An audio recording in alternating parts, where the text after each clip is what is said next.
بسم اللہ الرحمن الرحیم۔ کلثوم جھاڑو لگا رہی تھی اور چودھری کے بیٹے کی نظریں اسی پر ٹکی ہوئی تھیں۔ وہ مسلسل اسے دیکھ رہا تھا، ساتھ ساتھ اپنی مونچھوں کو بھی تاؤ دے رہا تھا۔ اس کی آنکھوں میں نہ جانے ایسا کون سا جذبہ تھا کہ 16 سالہ کلثوم بے حد نروس تھی۔ بار بار کبھی اپنا دوپٹہ درست کرتی، کبھی اپنے ماتھے پر آنے والے پسینے کو صاف کرتی۔ چودھری کا بیٹا تو شادی شدہ تھا، بال بچے دار تھا، لیکن عیاش بھی اتنا ہی تھا۔ کلثوم کو دیکھ کر کہنے لگا، اے لڑکی ادھر آ میرے پاس۔ یہ سن کر کلثوم اس کے پاس آ گئی، کہنے لگا، ادھر میرے پاس بیٹھو۔ چودھری کے بیٹے کی بات سن کر کلثوم کو حیرت ہوئی تھی، کہنے لگی، کیوں صاحب جی، میری کیا مجال کہ میں آپ کے برابر میں بیٹھوں؟ آپ کو کوئی کام ہے تو مجھے بتا دیں۔ وہ کہنے لگا کہ تم سے کہہ تو رہا ہوں، یہاں بیٹھو میرے پاس۔ ارے ہم لوگ اپنے ملازمین کے ساتھ بہت اچھا برتاؤ رکھتے ہیں، ہم نے کبھی غلام کو غلام نہیں سمجھا۔ چل شاباش، یہاں میرے پاس آ کر بیٹھ، مجھے تجھ سے بہت ضروری بات کرنی ہے۔ 16 سالہ کلثوم ذرا فاصلہ رکھ کر صوفے پر بیٹھ گئی۔ اس وقت وہ چودھری کے بیٹے کے کمرے میں صفائی کر رہی تھی۔ اس کی بیوی میکے گئی ہوئی تھی۔ کمرے کے صوفے پر ہی چودھری کا بیٹا وقار بیٹھا ہوا تھا اور اسے مسلسل دیکھے جا رہا تھا۔ ویسے تو زیادہ تر وہ گھر پر نہیں ہوتا تھا، لیکن آج اتفاق تھا کہ وہ گھر پر تھا اور اپنے کمرے میں موجود تھا۔ کلثوم اس کے صوفے پر بیٹھ گئی، کہنے لگا، بڑی ہی پیاری ہو تم۔ پھر اس کے ہاتھ اپنے ہاتھوں میں لے کر کہنے لگا، کتنے خوبصورت ہاتھ ہیں، لیکن دیکھو نا تمہاری قسمت، اتنے خوبصورت ہاتھوں کے ساتھ تمہیں گھر کے سارے کام کرنے پڑ رہے ہیں۔ بار بار اس کے ہاتھ اپنے ہاتھوں سے سہلاتے ہوئے کہنے لگا۔ کلثوم نے فوراً سے اپنے ہاتھ کھینچ لیے، کہنے لگی، صاحب جی آپ کو کوئی کام ہے تو بتائیں۔ وہ خباثت سے مسکرانے لگا، کہنے لگا، جب سے تمہیں دیکھ رہا ہوں مجھے تم پر ترس آ رہا ہے، اتنی خوبصورت ہو تم، کتنا ظلم کر رہی ہے تمہاری ماں، تمہیں کام پر بھیج دیتی ہے۔ یہ کہتے ہوئے اس نے جب کلثوم کی کمر پر ہاتھ رکھا تو وہ فوراً ہی کھڑی ہو گئی اور کمرے سے باہر نکل گئی۔ جیسے ہی کمرے سے باہر نکلی، سامنے ہی چودھری کی سب سے چھوٹی بیٹی کھڑی تھی، جو اسی کی عمر کی تھی، اسکول میں پڑھتی تھی، ذہنی طور پر ذرا سی کھسکی ہوئی تھی۔ اس کے باوجود چودھری نے اسے اسکول میں داخل کروا رکھا تھا۔ 16 سال کی تھی، لیکن ابھی تک 8ویں جماعت میں پڑھتی تھی، اور وجہ یہی تھی کہ اس کا ذہن عام بچوں سے ذرا کم کام کرتا تھا، لیکن تھی بڑی مخلص قسم کی۔ کلثوم سے اس کی بڑی دوستی بھی تھی اور محبت بھی۔ جب وہ سارا کام کر کے فارغ ہو جاتی تو چودھری کی بیٹی نائلہ اسے اپنے کمرے میں لے جاتی، اس سے باتیں کرتی، اسے کبھی کبھی پیسے بھی دے دیتی تھی اور اپنے پرانے جوڑے بھی۔ نائلہ تو چودھری کے ساتھ ساتھ اپنے بھائی کی بھی جان تھی، وہ اپنی بہن سے بہت محبت کرتا تھا۔ ابھی بھی نائلہ کلثوم کو ہی ڈھونڈتے ہوئے وہاں پہنچی تھی۔ کلثوم کو دیکھ کر کہنے لگی، ابھی تک تم نے کام نہیں کیا، چلو آؤ میرے پاس آ کر بیٹھو، مجھ سے باتیں کرو۔ کلثوم فوراً سے اس کے کمرے میں چلی گئی، لیکن بے حد پریشان تھی۔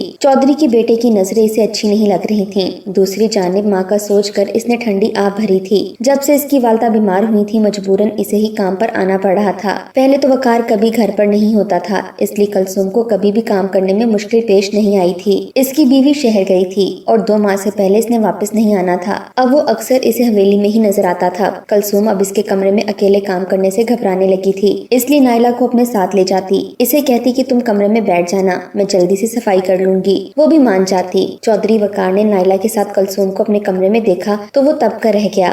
نائلہ صوفے پر بیٹھی کلثوم سے باتیں کر رہی تھی، کلثوم صفائی کر رہی تھی۔ ایک بار تو بڑی چودرائن بھی گھر پر نہ تھی، اپنی خاص ملازمہ کو ساتھ لے کر کہیں گئی تھی۔ چودھری وقار کو یہ اچھا موقع ملا تھا، اس لیے اس نے بہانے سے نائلہ کو اپنے پاس بلایا اور اس کا ہاتھ پکڑ کر اسے اس کے کمرے میں لے گیا۔ وہ تھوڑی سی باولی سی تھی، فوراً سے باتوں میں آ جاتی تھی۔ چودھری وقار نے جوس کے اندر ایک نشہ ملا کر نائلہ کو پلا دیا۔ آج اس کا ارادہ کلثوم کے ساتھ گناہ کرنے کا تھا، جانتا تھا کہ ملازمہ ہے، بھلا اس کا کیا بگاڑ سکتی ہے۔ وقار اپنے کمرے میں آیا اور کلثوم سے کہنے لگا کہ میرے کمرے میں آ کر کمرے کی صفائی کرو۔ اس بار اس کا لہجہ بہت غصے میں تھا۔ وہ کہنے لگی، صاحب جی میں ابھی نائلہ بی بی کو لے کر آتی ہوں۔ یہ سن کر وقار اس پر بھڑک اٹھا، کہنے لگا، کیا مطلب اس بات کا؟ تم میرے کمرے میں اکیلے صفائی نہیں کر سکتی؟ کیا باقیوں کے کمرے میں نائلہ کو لے کر جاتی ہو؟ ویسے بھی وہ سو رہی ہے، چلو جلدی سے میرے کمرے کی صفائی کرو۔ یہ کہہ کر اس نے کلثوم کا ہاتھ پکڑا اور اپنے کمرے میں لے گیا۔ کلثوم تو یوں تھی کہ جیسے اس کا رنگ ہی اڑ گیا ہو۔ کمرے میں لے جا کر اس نے کمرے کا دروازہ بند کیا۔ وہ کہنے لگی، صاحب جی آپ نے دروازہ کیوں بند کیا ہے؟ وہ کہنے لگا، ابھی بتاتا ہوں، آج تمہیں بتاؤں گا کہ تم مجھے اتنی اچھی کیوں لگتی ہو۔ جب سے تمہیں دیکھا ہے میں تو تمہارے حسن کا دیوانہ ہو کر رہ گیا ہوں۔ عمر میں وہ اس سے 2 گنا ہوگا، شادی شدہ تھا، ایک چھوٹا بچہ بھی تھا، اور اس کے باوجود اس کی گھٹیا نظریں اور باتیں سن کر کلثوم بے تحاشا گھبرائی تھی۔ جانتی تھی کہ وہ ایک ملازمہ ہے، ان امیر لوگوں کا مقابلہ نہیں کر سکتی، کل کو اس کی پکار سننے والا کوئی بھی نہیں ہوگا، اس لیے اپنا ہاتھ چھڑوانے لگی، لیکن وقار نے اس کا بازو پکڑ کر بری طرح سے دبوچ دیا۔ کہنے لگا زیادہ نخرے دکھاؤ گی نا تو تمہارا وہ حشر کروں گا کہ تہہ خانے میں بند کر دوں گا، تیرے گھر والے تجھے ساری زندگی ڈھونڈ نہیں سکیں گے، ساری عمر تہہ خانے میں پڑی سڑ جاؤ گی۔ وہ کہنے لگی میرا ہاتھ چھوڑو، شرم نہیں آتی، میں تمہاری چھوٹی بہن کی طرح ہوں۔ یہ سن کر وہ ہنسنے لگا، کہنے لگا چھوٹی بہن کی طرح نہیں ہو،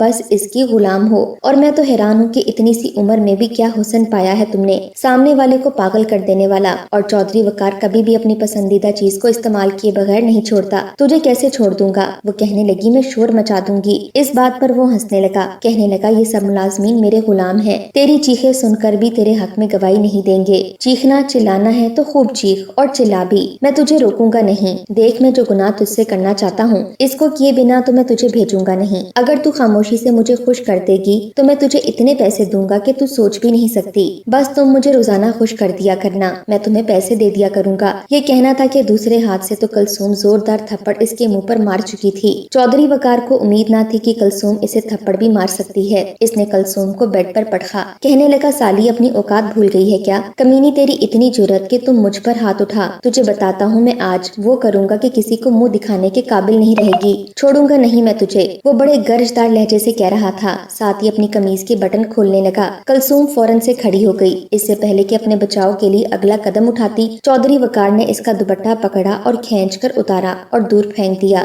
اس کی آنکھوں میں اس وقت ہوس کی چمک تھی۔ کلثوم رونے لگی، اپنے ہاتھ جوڑنے لگی کہ خدا کے لیے مجھے برباد مت کرو، میں تمہاری چھوٹی بہن جیسی ہوں۔ لیکن وہ تو کچھ سننے کو تیار ہی نہ تھا، پھر صحت میں بھی قابل رشک تھا، لمبا چوڑا بھرے جسم کا مالک تھا، اور کہاں وہ دبلی پتلی سی لڑکی تھی۔ اس نے اسے اپنے حصار میں لینے کی کوشش کی۔ کلثوم بار بار اس کے سامنے روئے جا رہی تھی کہ وہ اس کے ساتھ گناہ نہ کرے، لیکن چودھری وقار پر تو جیسے شیطان حاوی ہو چکا تھا۔ اس سے پہلے کہ چودھری وقار کی گستاخیاں کلثوم کے ساتھ بڑھتیں، اس نے اس کی آنکھوں میں انگلی مار دی۔ اتفاق تھا کہ کلثوم کے ناخن بڑے ہوئے تھے، اس لیے چودھری وقار کی آنکھوں میں ناخن مار دیے۔ اس کی آنکھیں زخمی ہو گئی تھیں کہ آنکھوں سے خون بہنے لگا۔ وہ یکدم پیچھے ہٹ گیا۔ کلثوم نے زمین سے اپنا دوپٹہ اٹھایا اور نہایت بدحواسی کے عالم میں وہ کمرے سے باہر نکل گئی تھی اور بھاگتے ہوئے حویلی سے بھی باہر چلی گئی، لیکن اپنے گھر نہیں گئی تھی۔ جانتی تھی کہ اگر وہ گھر جائے گی تو چودھری وقار اس کے گھر میں گھس کر اس کی عزت تار تار کر دے گا، اس لیے کھیتوں میں ہی چھپ کر بیٹھ گئی۔ لیکن شام تک وہیں بیٹھے بیٹھے اسے اپنی ماں کا بھی خیال آنے لگا جو کہ بیمار تھیں۔ پتہ نہیں چودھری وقار اس کی ماں کے ساتھ کیا سلوک کرے گا۔ 12 بجے کے قریب وہ چھپ چھپا کر اپنے گھر پہنچی تھی، لیکن جیسے ہی اپنے گھر کے قریب گئی تو گھر کا دروازہ کھلا ہوا تھا۔ محلے کی عورتیں اس کے گھر میں جا رہی تھیں، رونے کی آوازیں آ رہی تھیں۔ اس کا تو دل جیسے تھم سا گیا تھا۔ اس کی والدہ کو چودھری وقار نے جان سے مار ڈالا تھا،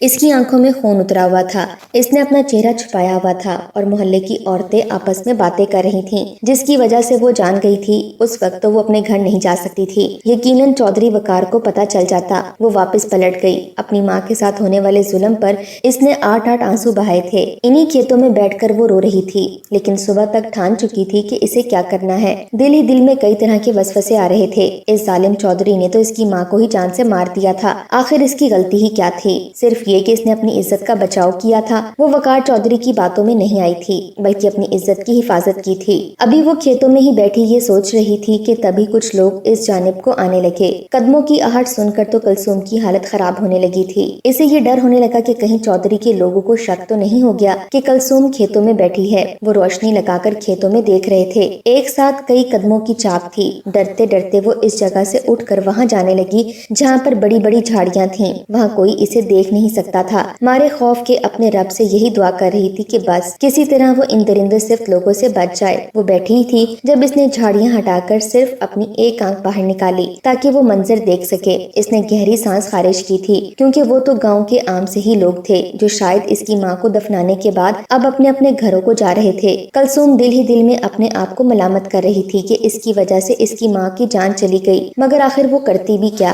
بے ساختہ اس کی نظر اپنے ناخنوں کی طرف گئی تھی، جو ناخن اس نے چودھری وقار کی آنکھوں میں مارے تھے۔ جب وہ لوگ اس کے پاس سے گزرے تو یہ بات بھی اس نے سن لی۔ ان لوگوں میں سے ایک شخص کہہ رہا تھا کہ چودھری کے بیٹے کی آنکھیں ضائع ہو گئی ہیں، نہ جانے کیا چیز اس کی آنکھوں میں لگی ہیں، اور اس کا چکر ہمارے گاؤں کی اس خاتون سے تھا۔ یہی کہا جا رہا ہے کہ یہ خاتون طبعی موت مری ہے، لیکن پھر کچھ خواتین کا یہ بھی کہنا ہے کہ چودھری کے لوگوں کو ہم نے اس خاتون کے گھر میں داخل ہوتے دیکھا تھا۔ کچھ دیر بعد جب گاؤں کی خاتون ان کے گھر گئیں تو آگے سے بیچاری مری پڑی تھی۔ ہو نہ ہو کوئی نہ کوئی چکر تو ضرور ہوگا